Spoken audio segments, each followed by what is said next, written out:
Aujourd'hui, pour cette 4e journée de course de l'Africa Eco Race, René Medj n'a pas épargné les rescapés de l'épreuve. Il leur a tout simplement concocté la plus longue spéciale du rallye depuis sa création. Les concurrents ont continué leur descente vers le sud. Ils ont trouvé de nouvelles pistes rapides au cœur de grandes étendues sans relief, compliquant considérablement la navigation.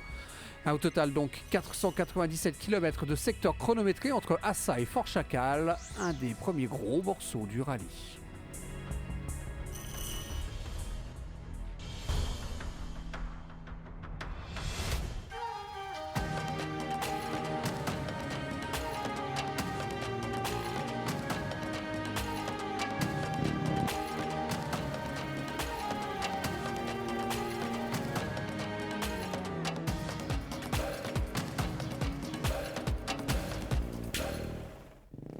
Et l'information du jour, côté deux roues, c'est la fin de tous les espoirs de victoire pour Pål Anders Solvallsetter. Le double vainqueur de l'épreuve en 2015 et 2016 ne sera pas sur le podium à Dakar. Le Norvégien a rencontré des problèmes mécaniques au kilomètre 123. Sa moto rentrera avec le camion balai. C'est la pompe d'alimentation d'essence. C'est comme s'il y avait des saletés dans mon essence. J'ai tout nettoyé 2 fois, j'ai roulé ensuite pendant 2 km, puis c'est revenu tout le temps. Je connais le problème, mais je n'ai pas le matériel pour nettoyer. Un coup dur pour le rallye qui perd un des favoris. Du coup, on risque de voir sur le podium à Dakar des pilotes moins connus comme Simone Agazzi. L'Italien est un spécialiste de l'enduro et du trial. Il dispute son premier Africa Eco Race et malgré des problèmes avec son roadbook aujourd'hui, il se classe 3e. Juste derrière Luis Oliveira. Le jeune Portugais de 25 ans continue son apprentissage des rallye raids. Lui aussi, il dispute son premier Africa Eco Race. Lui aussi est un spécialiste de l'enduro. Il a d'ailleurs déjà disputé 5 championnats du monde et s'apprête dans quelques semaines à entamer un 6e mondial de la spécialité. À 11 ans, il était déjà sur une moto, alors l'expérience, il commence à en avoir un tout petit peu. Il lui reste toutefois à se perfectionner en navigation, mais il apprend vite et passe la ligne d'arrivée avec un chrono de 5h47 minutes et 49 secondes. C'était encore une belle journée pour mon premier Africa Eco Race. J'ai doublé Tchétchi au kilomètre 40 qui était parti devant. Ensuite j'ai ouvert la piste. On a roulé ensemble. Puis hier au briefing, on nous avait dit de faire attention à 30 km de l'arrivée. Et j'ai raté un waypoint. Et là je suis parti vers les montagnes. Après j'ai retrouvé la trace de Tchétchi et puis je suis arrivé sur la ligne. Mais il est arrivé tout de même avec plus de 8 minutes de retard sur le vainqueur du jour. Paolo Cecchi a roulé à plus de 80 km/h sur une étape très difficile selon lui en navigation.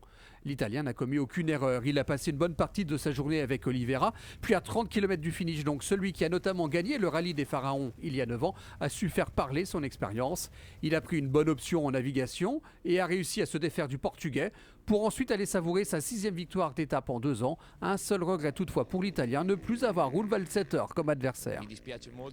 C'est dommage parce que je veux gagner le rallye en me battant jusqu'au bout avec Pål. Aujourd'hui, il ne peut pas terminer, c'est vraiment dommage pour la course. Quindi concentrato e cercare di non sbagliare, di non fare errori fino alla fine. Un coup d'œil donc sur le classement de cette 4e spéciale. Cecchi l'emporte donc comme lors de la première journée et celle d'hier. 3e victoire d'étape pour l'Italien devant Luis Oliveira. Agazzi est 3e, suivent Benko, Ram et Blackburn. Du côté du général, Cecchi est toujours leader, mais désormais son premier adversaire direct s'appelle Luis Oliveira, qui pointe à 43 minutes et 58 secondes. Derrière, les écarts sont creusés.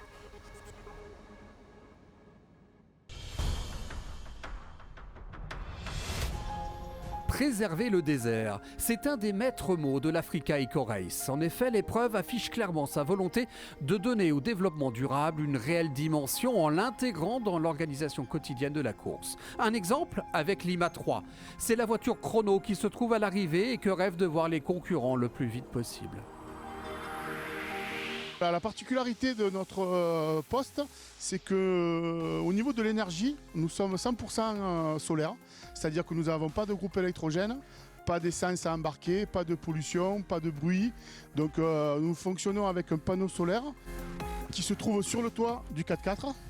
Donc là, c'est des panneaux photovoltaïques qui récupèrent les rayons de soleil, qui transforment donc en 12 volts dans cette valise à l'intérieur avec une batterie qui est alimentée donc par le panneau solaire et qui, elle, nous alimente ordinateur pour donc tout ce qui est chronométrage, qui nous alimente aussi l'antenne qui, elle, renvoie le temps une fois qu'ils sont passés donc la ligne d'arrivée. On envoie le temps au niveau de la deuxième voiture qui est le point stop. Et en même temps, il y a une connexion Internet qui permet d'envoyer ces mêmes temps au PC Course où Marc Bijard de la société Chronotech édite les classements en direct live qui sont même sur Internet pratiquement dans la seconde où les concurrents arrivent. C'est instantané. Et donc les résultats sont sur Internet en direct live. Et donc, encore une fois, 100% solaire, 100% écologique. Pas d'essence à embarquer, pas de pollution sonore, pas de gaz d'échappement. C'est vraiment dans l'idée de l'Africa Eco Race.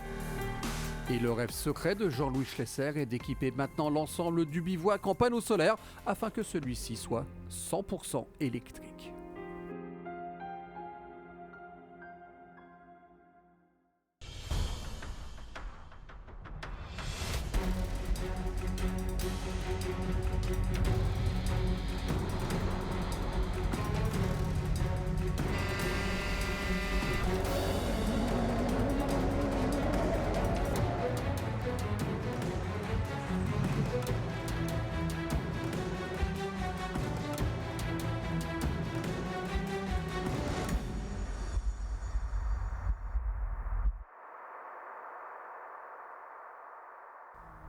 Et dans cette catégorie auto-camion, il y a aussi une course dans la course, celle des SSV, les side-by-side véhicules. Ce sont tout simplement de petits buggy très légers, très maniables et très agréables à piloter dans le sable et dans les dunes.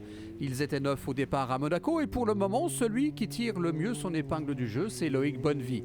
Au général, il est 21e, mais le principal est ailleurs. Le but est de prendre du plaisir et s'amuser et tous attendent avec impatience le sable de Mauritanie la semaine prochaine. Hier, on avait laissé Elisabeth Jacinto en larmes à l'arrivée à Assa après avoir cassé son différentiel avant. La Portugaise nourrissait l'espoir de pouvoir repartir en 2 roues motrices en attendant une pièce de rechange en provenance d'Allemagne. Malheureusement, cela n'a pas pu se faire et la mort dans l'âme, Jacinto a renoncé ce matin et abandonne comme l'an dernier avant même d'entrer en Mauritanie. À noter aussi toujours dans cette catégorie camion que le néerlandais Wout van Ginkel n'a pas pris le départ lui non plus ce matin. Il a rejoint le bivouac par la route d'assistance et reprendra la course demain.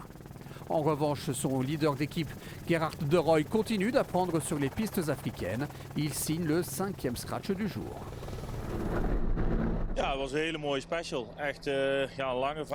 C'était une longue journée, 500 km de super pistes avec beaucoup de cailloux, mais c'était une très belle spéciale avec de la navigation, ce n'était vraiment pas facile. En plus, j'étais un peu malade au début, j'ai dû m'arrêter pour vomir. J'ai probablement mangé un œuf de trop ce matin et après c'est allé un peu mieux.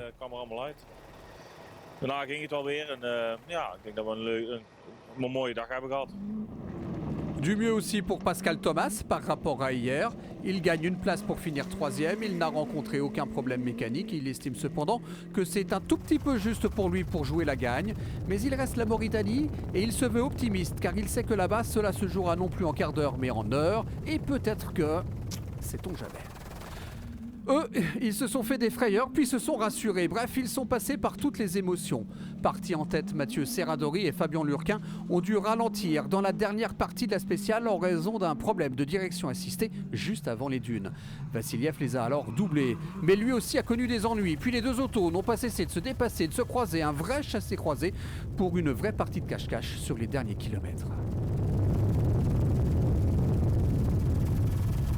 C'était compliqué au niveau des émotions à gérer, mais je pense que nous on s'en sort pas trop mal. Donc à la limite, si on m'avait décrit ça ce matin, j'aurais peut-être signé avant de partir. Donc voilà, on va donner un petit peu de travail à l'équipe SRT, mais bon voilà, on n'a pas de gros soucis. Et puis je pense qu'on a lancé un beau duel avec Vladimir et Constantin, là, puisque tous les jours on se tient en moins de 2 minutes. Donc voilà, je pense qu'on s'amuse bien. Il s'amuse avec Vassiliev qui signe aujourd'hui sa 3e victoire en 4 spéciales. Le Russe a quand même crevé 3 fois. Il a dû lever un peu le pied avant de franchir la ligne car il n'avait plus de roue de secours.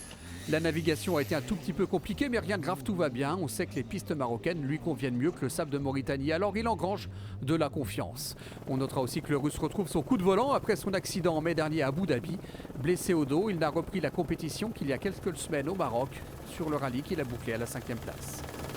Ça va très bien parce que nous, on avait peur après l'accident que si on peut obtenir les distances comme ça, moi je suis content qu'il a bien guéri et il est en bonne condition, il n'a pas perdu beaucoup de rythme. Non, chaque spécial, il roule un peu plus vite, il monte à tout cas au niveau qu'on a vu à l'époque et je pense que ça va aller la prochaine aussi. Au classement combiné auto-camion de la journée, nouvelle victoire d'étape, la 3e cette année pour Vassiliev, 2e le duo Serradori-Lurquin, Pascal Thomas est 3e et Guillaume Gomez 4e, premier camion celui de Deroy, il est 5e. Au général, pas de changement, Vassiliev est toujours leader avec 10 minutes 23 d'avance sur Serradori, donc autant dire que le suspense est entier. Thomas est en embuscade à la 3e place devant Vautier, le camion de Deroy pointe lui à la 5e place. Demain, l'ultime étape marocaine sera 100% nouvelle et emmènera les participants à Bir Amzaran pour une spéciale très rapide de 436 km. Et avant de se refermer ce 4e épisode de l'Africa Eco Race 2018, voici quelques-unes des plus belles images de la journée. À demain, ciao bye.